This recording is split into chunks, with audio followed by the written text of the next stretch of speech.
사사기 17장은 에브라임 산지에 미가라 이름하는 사람이 있었고, 또 그의 어머니가 은 1,100을 잃어버려서 저주를 하고 있었는데, 미가가 그 은을 자기가 가져갔다라고 어머니께 실토를 하자 그 어머니가 내 아들이 여호와께 복 받기를 원하노라라고 하면서 아들 미가를 위해 한 신상을 부어 만들기 위해 그 은을 하나님께 거룩히 드리겠다라고 하고는 그 말대로 은장색에게 그 은을 줘서 신상을 부어 만들었다고 말씀하고 있습니다.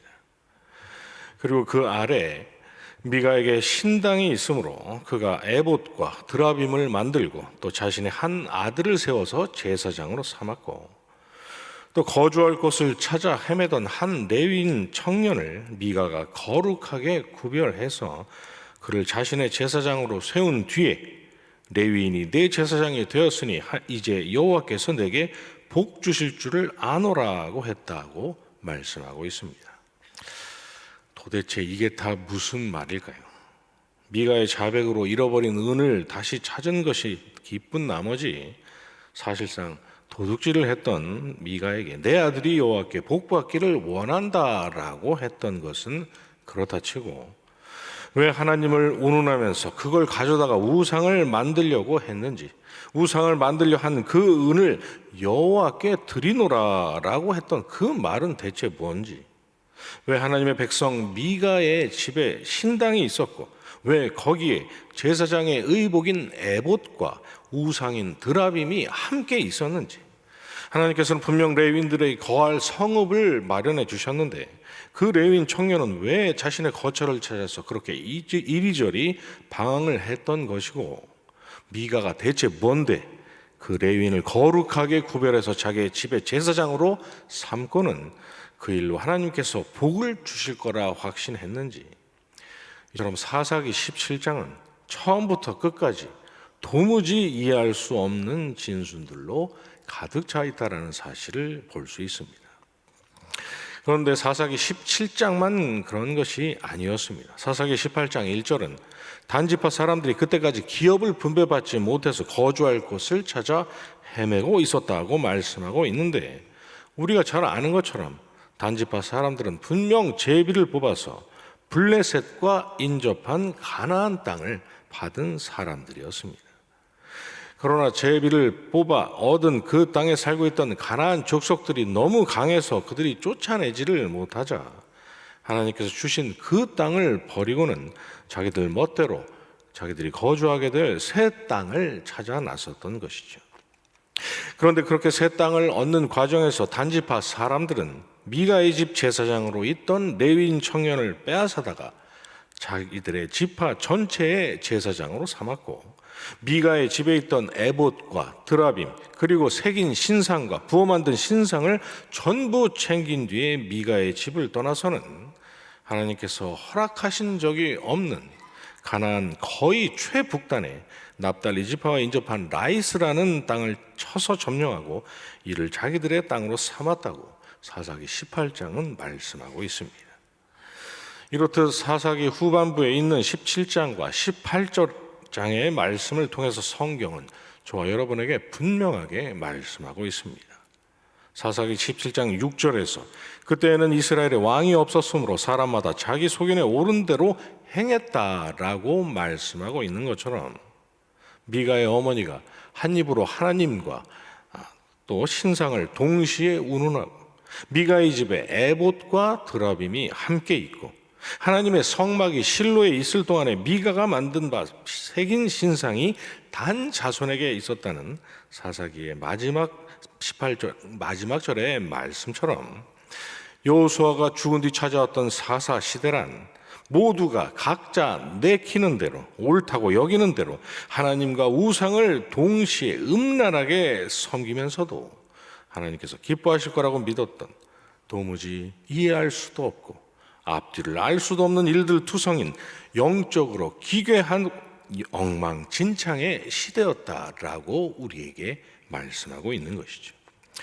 여기에다가 미가의 집에 제사장으로 있다가 기쁜 마음으로 단 지파의 제사장이 된 그 레위인 청년은 다른 사람도 아닌 모세의 손자요 게르손의 아들이었다라는 점까지 더하면 사사시대의 그러한 영적인 대혼돈은 일부 지역, 일부 사람들에게 국한된 문제가 아니었다라는 것을 우리가 알 수 있는 것이죠.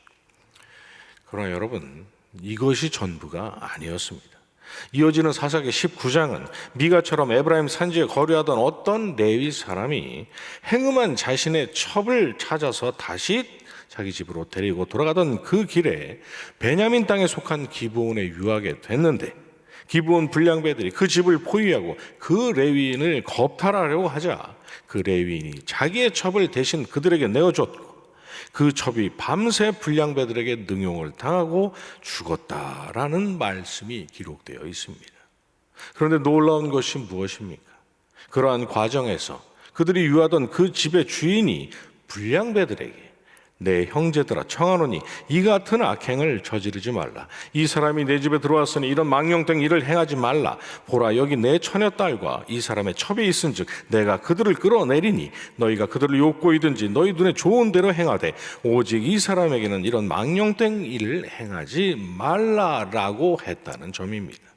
왜 그 집주인의 이 말이 놀랄 만한 일입니까? 그 노인이 했던 그 말은 창세기 19장에서 두 천사를 겁탈하겠다고 모여든 소돔과 고모라 사람들에게 내 형제들아 이런 악을 행하지 말라. 내게 남자를 가까이 하지 아니한 두 딸이 있노라. 청하건대 내가 그들을 너희에게로 이끌리니 너희 눈에 좋을 대로 그들에게 행하고 이 사람들은 내 집에 들어왔은즉 이 사람들에게는 아무 일도 저지르지 말라라고 했던 아브라함의 조카 롯이 했던 말과 거의 동일한 말이었기 때문입니다. 발단과 정황 또 전개에 있어서 사사기 19장에 기록된 그 참남한 사건은 창세기 19장에 있었던 소돔과 고모라 사건의 판박이적인 재현이었던 것입니다. 성경은 이렇듯 사사기 17장과 18장 그리고 이어지는 이 19장 사건을 통해서 사사시대의 이스라엘이 영적으로 뿐만 아니라 윤리적으로 또 도덕적으로 지난날 소돔과 고모라와 하등 다를 바 없는 극도의 타락 상태에 있었다는 것을 우리에게 보여주고 있는 것입니다. 그렇다면 명실공히 하나님께서 택하신 백성이요 자녀로 삼아주신 그 이스라엘은 어쩌다 이 지경이 되었을까요? 다른 이유가 있었겠습니까? 신명기 6장 6절 이하에서 오늘 내가 내게 명하는 이 말씀을 너는 마음에 새기고 내 자녀에게 부지런히 가르치며 집에 앉았을 때든지 길을 갈 때든지 누워있을 때든지 일어날 때든지 이 말씀을 강론할 것이며 또는 너는 또 그것을 내 손목에 매어 기호를 삼으며 내 미간에 붙여 표로 삼고 또 내 집 문선주와 막 바깥 문에 기록하여 너를 애굽 땅 종되었던 집에서 인도하여 내신 여호와를 잊지 말라고 모세가 그토록 신신당부를 했건만 사사기 2장 10절의 말씀처럼 여호수아가 죽자 언제 누가 그런 말을 했냐는 듯이 그들이 하나님의 말씀을 떠나서 하나님의 백성이면서도 여호와를 알지 못하며 여호와께서 이스라엘 위에 행하신 일도 알지 못하는 자들로 전락해 버렸기 때문입니다. 그리고 그렇게 말씀을 떠나서 각자 내키는 대로 자기의 소견에 옳다 여겨지는 대로 그들이 제멋대로 살았던 것이죠.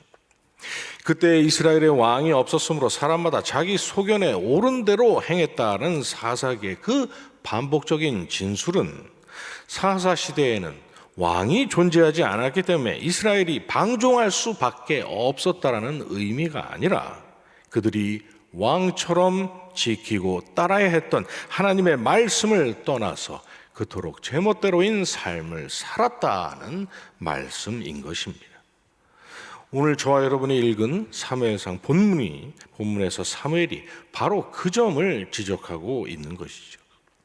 지난날 너희 조상들이 하나님의 말씀을 그렇게 헌신짝처럼 내버리고 하나님께서 어떤 분이신지 어떤 일을 하셨는지 백성들에게 원하시는 하나님의 뜻이 뭔지도 모르고 제멋대로 살다가 하나님께서 징계하시면 그제서야 잠깐 정신을 차리고 울고 불고 하나님께 간구하다가 그러다 또 다시 하나님께서 그들을 구해주시면 방종의 자리로 돌아가기를 끊임없이 반복했건만 누가 그들의 후손이 아니랄까 봐 오늘날 너희들이 왕을 세워달라고 하나님께서 이미 우리의 왕이시고 왕처럼 따를 말씀을 주셨음에도 아니라고, 우리도 이방인들에게 있는 그런 왕이 있어야겠다고, 그런 왕을 섬기겠다고 너희가 또다시 하나님의 말씀을 버리고 제멋대로 살고자 하고 있으니 제정신이냐는 것입니다.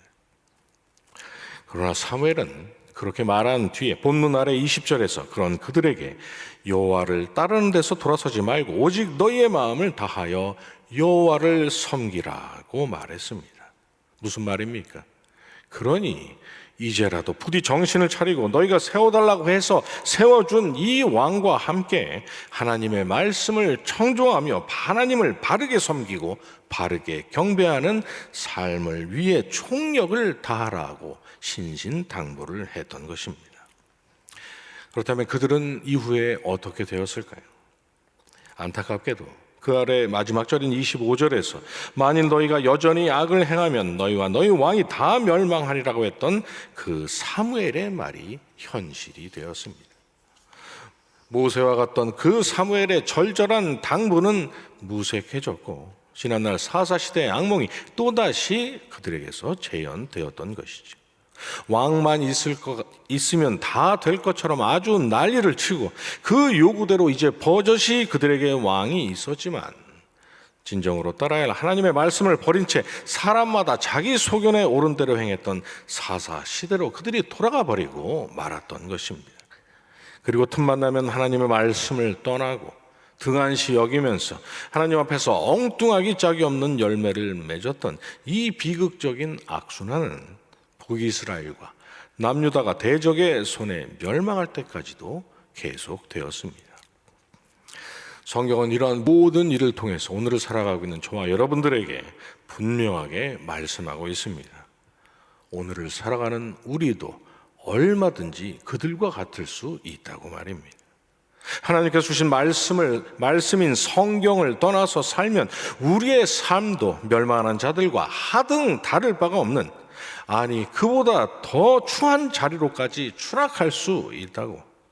하나님을 사랑하고 하나님을 섬긴다고 하면서 하나님께서 말씀하신 대로가 아니라 우리의 뜻, 우리의 소견대로 옳은 대로 하나님께서 전혀 원하시지 않은 엉뚱하게 짝이 없는 열매들을 우리가 말씀을 떠나서 얼마든지 맺을 수 있다고 말입니다. 중세 로마 교회가 만들어낸 성경에서 완전히 벗어났던 온갖 기괴한 교리들과 또 그들이 벌였던 하나님께서 전혀 원하셨을 리가 없는 약 200여 년간의 그 추악한 십자군 전쟁이 이 점을 분명하게 우리에게 증명하지 않았습니까? 그리고 그들의 그 기행의 뿌리에는 성경을 사제들의 전유물로 만들어버리고 평신도가 성경을 소유하고 있는 것을 금지했던 끔찍한 교회의 만행이 있었고 말입니다. 그래서 종교개혁이라는 거대한 불길이 오직 성경이라는 기치를 필두로 일어났던 것이죠.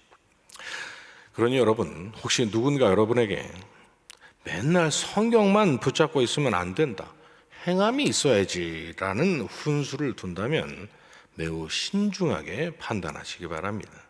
왜냐하면 그 말이 행함을 통해서 성경으로 드러내신 하나님의 뜻에 대한 실제적인 열매가 우리의 삶에 있어야 한다라는 의미라면 100번, 1000번 옳은 말이지만 행함을 강조하는 그 말 속에 성경 좀 그만 보라고, 신앙생활에서 성경을 읽고 묵상하는 비율을 줄이라는 그러한 의도가 다분히 들어있다면 이는 저와 여러분에게 사사시대와 왕정시대 내내의 이스라엘 그리고 중세 로마 교회의 전철을 발굴하는 위험천만한 재앙과 다르지 않기 때문입니다.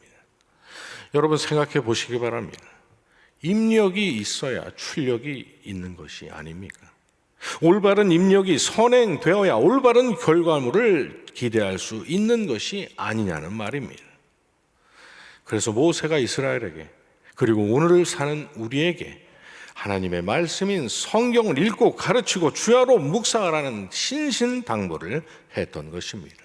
왜냐하면 하나님을 향한 열정과 열심이 있되 하나님께서 어떤 분이신지, 무엇을 어떠한 방식으로 하기를 원하시는지 우리가 성경을 통해서 제대로 알아야만 우리의 의도와 우리의 열심의 과정과 우리가 맺는 열매의 결과 모두가 하나님께서 원하시는 올바른 열매가 될 수 있기 때문입니다.